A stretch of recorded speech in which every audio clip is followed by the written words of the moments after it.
has gotten it wrong a few times on science, and I think that we probably are better off leaving science to the scientists and focusing on what we do, what we're really good at, which is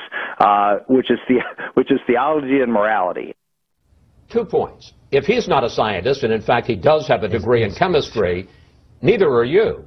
I agree. And that's one point. And the second point is that somewhere between 80 and 90% of the scientists who have studied this say that human activity contributes to climate change. So I guess the question would be, if he shouldn't talk about it, should you? All right. Chris Wallace, in my view, making a fool of himself. First of all, this 80 to 90%, at least he didn't say 99%. But I don't know where he gets that from. Rick Santorum, of course Rick Santorum has to talk about global warming. He's running for president. He was a senator. They make policy, as he goes on to tell Chris. It's different, you know, than saying the Pope shouldn't talk about it because he doesn't know anything about it. But why do you talk about it? Because I'm going to have to vote on it, make policy if I'm president.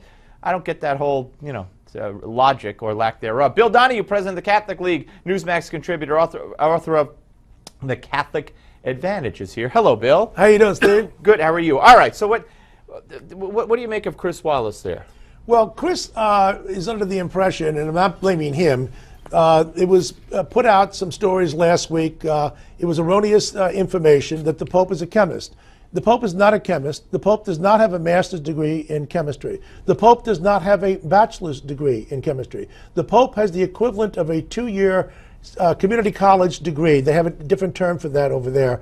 In other words, 2 years out of high school. So let's get rid of this idea the Pope is a chemist. He's not. Secondly, what Rick is basically saying is this. When the Pope speaks on faith and morals, that's when Catholics pay attention. That's the authority. Once you get beyond that, can you speak to other issues? Of course you can speak to other issues. But I don't care whether it's Pope Francis or his predecessors or his successors someday.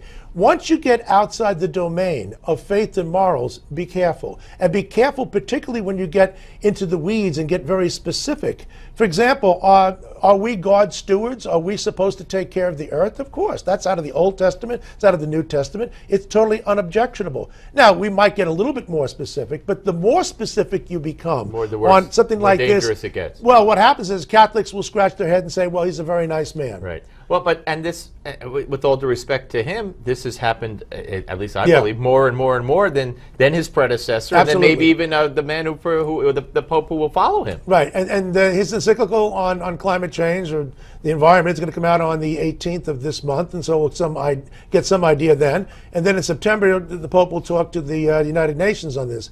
Again, Catholics will offer him respect, but in terms of accepting what he has to say as guiding their thoughts, no, it's not going to happen. We know, for example, that even on issues as the death penalty, for example, or on gun control, or on helping the poor, there's a lot of different issues where Catholics can disagree on. When it comes to things which are non-negotiable, let me give you 2 quick ones. Abortion and euthanasia. It's not my opinion. It's in the Catechism. It says these are intrinsically evil. No one has ever said that air pollution is intrinsically evil, okay? Right. So people need to get up to speed on this. Yeah, I grant you that. Okay, Hillary Clinton is going to, and silly me, I thought she officially announced for president. She's going to officially announce for president on Saturday on Roosevelt Island here in New York. Not only is she kicking kids off a playground to do it, but you wrote a piece today at CatholicLeague.org that talks about the fact that you think she's going to exploit Roosevelt's four freedoms at that park. Well, she's done it before, and I think she'll do it again. And what they're going to say is this. One of the 4 freedoms that Roosevelt spoke about in 1941 was freedom to worship. He didn't say freedom of religion. However, he did use the term freedom of religion earlier in that speech. Now, in terms of freedom to worship, why is that different? Freedom to worship is a very insular, private exercise. You can go into your synagogue, your mosque, your church, and pray. Thank you.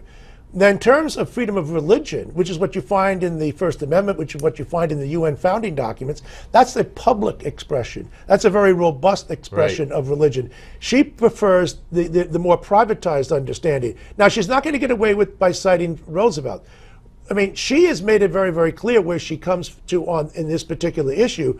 Roosevelt never used this as somehow as a euphemism to privatize religion whatsoever. And so I think she'll probably invoke it, and it's not going to give her cover. Fox has a new series called Lucifer, and it's drawing a lot of protests from 1 Million Moms, which is an offshoot of the American Family Association.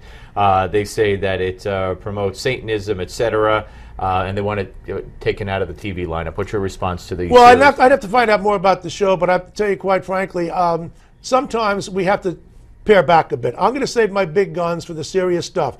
When we have a person running for President of the United States who really wants to reinvent the First Amendment right to freedom of religion and make it a private exercise, that's going to bother me a lot more. A lot of these shows are more stupid than they are offensive, so I have to take a look at it. What do you feel about, I mean, I know you wrote about the whole Jenner incident, and I'm particularly upset with ESPN giving their Courage Award, their Arthur Ashe Courage Award to Jenner as opposed to Lauryn Hill, who died of cancer while playing for a basketball team in college that she stayed right till the end. She just died in April, right. and she's passed over for Jenner. Well, that was obscene what they did. Shame on them. Look, Bruce Jenner is not the problem. He obviously has some psychological maladies to work out. The problem is with the elites who tried to tell us that he's just like different strokes for different folks. The fact of the matter is that people who get this sex reassignment surgery are more likely to be depressed, more likely to suffer, to commit suicide, matter of fact, the more out you are, the more likely it is that you're going to commit suicide.